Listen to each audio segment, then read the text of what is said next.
Comme il a dit mon pasteur, c'est vrai que j'ai le cœur qui bat à 300 à l'heure. Voilà. Pour ma part, je vais vous raconter quelques mots de mon témoignage. Mais le plus important pour moi, c'est pas de raconter ce que j'étais. Je vais vous raconter, le plus important pour moi, c'est ce que je suis devenu. Amen. Et voilà, j'ai grandi dans une famille chrétienne. Mon père et ma mère, c'était des chrétiens. On a grandi comme cela avec mes sœurs. Et vous savez, il n'y a pas d'âge pour rencontrer Dieu. Un jour, Dieu s'est manifesté dans ma vie. À l'âge de 10-12 ans à peu près, j'ai été atteint d'une maladie. J'avais des nodules cancéreux dans les poumons. Et vous savez, pour mon père et pour ma mère, quand on annonce que votre fils il a cette maladie, eh ben, quand mon frère Manuel témoigne et qui dit que eh ben, le ciel lui est tombé sur la tête, eh ben, c'est vrai. Mais je bénis Dieu, parce qu'au jour d'aujourd'hui, je suis là et je me baptise. Amen. Et voilà, on avait été voir le pasteur Moreau. Et il avait prié pour moi. Et c'est pas lui qui m'a guéri, c'est Dieu. Amen. Et j'ai été guéri. Et à l'âge de 17 ans, 18 ans à peu près, je me suis marié. J'ai fondé un foyer, pensant que tout allait bien. Mais vous savez, quand on construit un foyer sans Dieu, ça ne va pas. Et après cela, dans notre famille, Bénis mon frère, Seigneur Jésus. il est arrivé un drame. J'ai un cousin à moi, à l'âge de 26 ans. Il a eu un accident de moto.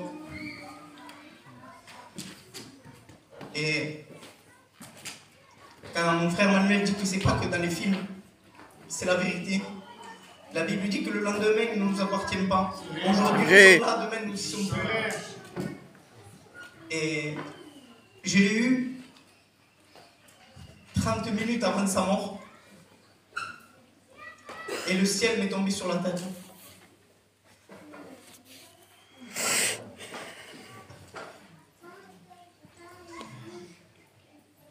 Et je demande pardon à Dieu. J'ai une révolte dans mon cœur.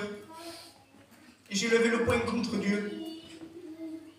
J'ai dit, Seigneur, pourtant je connaissais les choses de Dieu.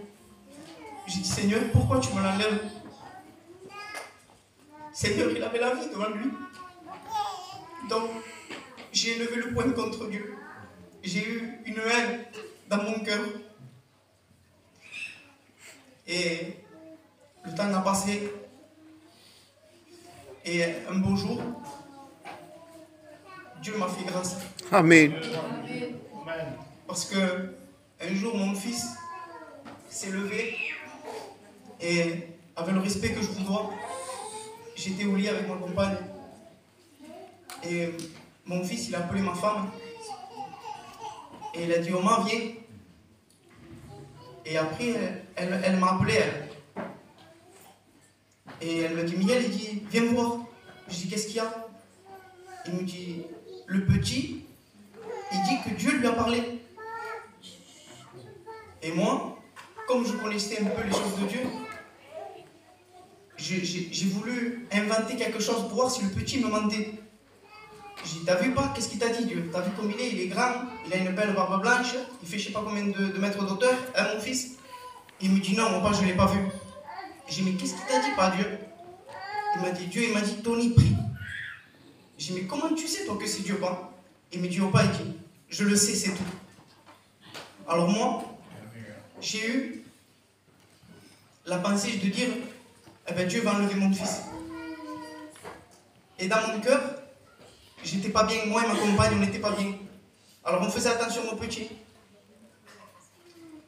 Et un beau jour, je bénis Dieu. Amen.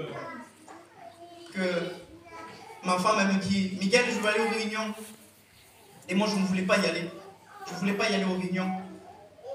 Et vous savez, chez nous, ça ne se fait pas de laisser une femme partir tout seule la nuit.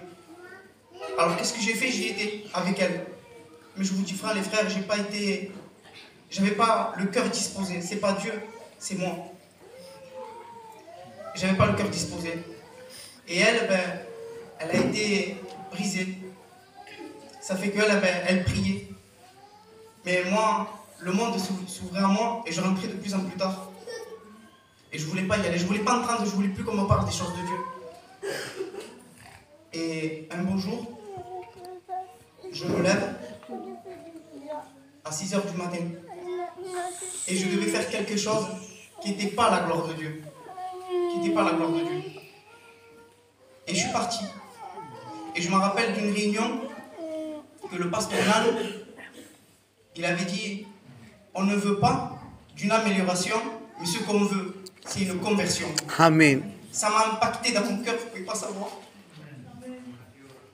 Et je suis parti. Je suis parti pour faire ce qui n'était pas un truc à la gloire de Dieu. Et j'avais mis les cantiques. Et j'étais tout seul. Et ma femme ne voulait pas que j'aille. Mais j'y étais quand même. Et quand j'ai pris ma voiture, j'ai mis les cantiques. Je ne sais pas pourquoi. J'entendais une voix qui résonnait dans mon cœur. Qui me disait, je t'aime. Je t'aime. Mes mains qui ont été percées, c'était pour toi. Amen. Ma barbe qui m'a arraché, Miguel, c'était pour toi. Mon côté qu'on transperçait, c'était pour toi. J'ai vu la croix ce jour-là, j'ai donné mon cœur à Dieu. Amen. Et au jour d'aujourd'hui, je ne regrette pas d'avoir donné ma vie à Dieu. Amen. Mes enfants, je me lève le matin, ils chantent des cantiques. Je prie avec ma compagne. Vous savez, la Bible dit que heureux l'homme à qui les péchés sont. Alléluia. Je bénis Dieu. Et aussi la Bible dit que quand un malheureux crie, l'Éternel l'entend. Mais il ne fait pas que l'entendre, il en délivre aussi. Amen. Voilà ce que Dieu a fait dans ma vie. Et je suis heureux parce qu'aujourd'hui là, il y a ma famille aussi. Il y a mes cousins ici là. Il y a toute la jeunesse qui est ici. Je vous en supplie de tout mon cœur. De tout mon cœur. Acceptez Jésus. Amen. Ce qu'il a fait pour moi, il peut le faire pour vous. Gloire à Dieu. Que Dieu vous